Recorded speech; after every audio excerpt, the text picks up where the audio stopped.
Mangesh Yadav encounter. Bike चोरी की गुत्थी ने बड़ाई पेचीद किया। एसटीएफ की कार्रवाई पर उठे सवाल। उत्तर प्रदेश के सुल्तानपुर में 28 अगस्त को हुई लूट और उसके बाद मंगेश यादव के एनकाउंटर के मामले में विवाद थमने का नाम नहीं ले रहे।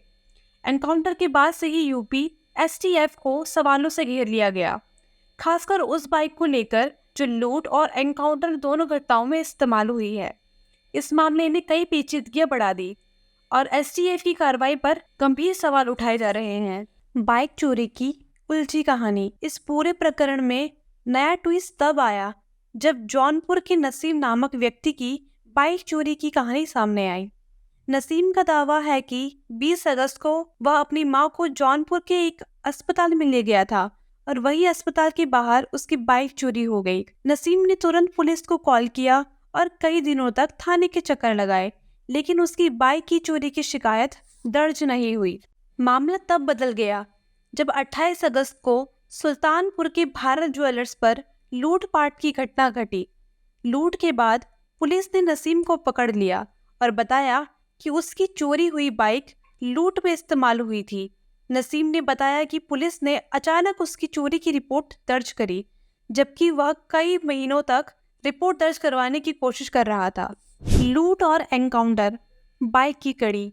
सुल्तानपुर में हुए लूटपाट की घटना में 2 बाइकों का इस्तेमाल किया गया था, जिसमें से एक नसीम की चोरी हुई बाइक थी। लूट के बाद मंगेश यादव भी उस बाइक पर सवार होकर भाग रहा था। पुलिस द्वारा जारी सीसीटीवी फुटेज में भी इस बाइक को दिखाया गया। जब यूपी एसटीएफ ने मंगेश यादव का एनकाउंटर किया तो वह इसी बाइक से भाग रहा था। यह बात सामने आई है कि इस लूट कांड के पीछे एक संगठन गिरोह था, जिसका नेतृत्व विपिन सिंह कर रहा था।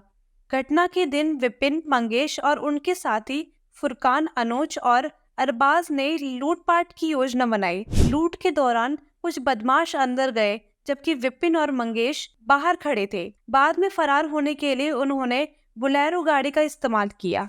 डीजीपी का बयान। फर्जी एनकाउंटर का आरोप। यूपी के डीजीपी प्रशांत कुमार ने मंगेश यादव के एनकाउंटर पर उठ रही फर्जी एनकाउंटर के आरोप को खारिज करते हुए सफाई दी। उन्होंने कहा कि पुलिस की कार्रवाई पूरी तरह निष्पक्ष थी। मंगेश और उसके साथी ने पुलिस पर फायरिंग की थी, जिसके जवाब में पुलिस को मंगेश का एनकाउंटर करना पड़ा। डीजीपी ने बताया कि सुल्तानपुर लूटकांड में लूटे गए सोने के 100% बरामदगी की जा चुकी है और पुलिस ने इस मामले में पीयूसीएल की गाइडलाइन का पूरी तरह पालन किया है।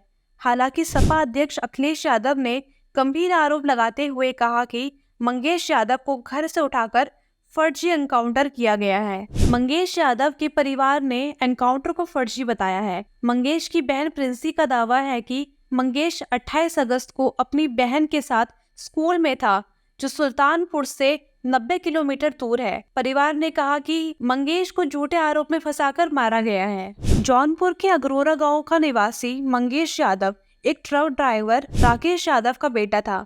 परिवार में 4 लोग थे: राकेश यादव, उनकी पत्नी मंगेश और उनकी छोटी बहन प्रिंसी। मंगेश के घर वालों का कहना है कि पुलिस ने बिना किसी साक्ष्य के उसे एनकाउंटर में मार डाला। लूटपाट और एनकाउंटर घटना की पूरी कहानी। 28 अगस्त को सुल्तानपुर के भीड़-भाड़ वाले टठहरी बाजार में स्थित भारत ज्वेलर्स पर मंगेश यादव समेत 5 हथियारबंद लुटेरों ने हमला किया।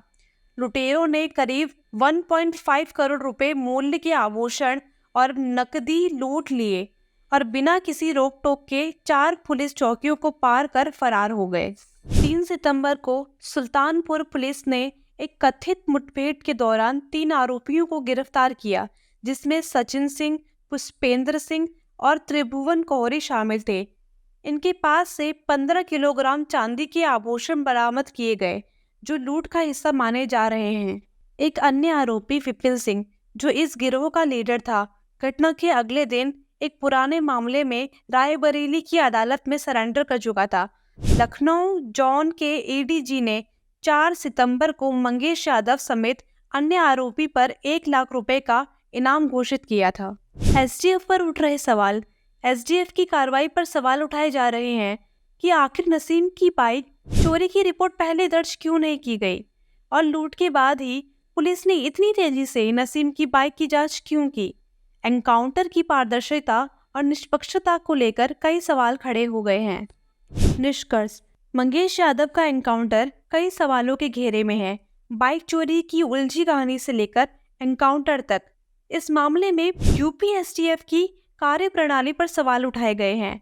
मंगेश के परिवार और समाजवादी पार्टी ने इसे फर्जी एनकाउंटर बताया है, जबकि यूपी पुलिस का दावा है कि यह पूरी तरह न्यायी है। मामले की सच्चाई अभी जांच का विषय बनी हुई है।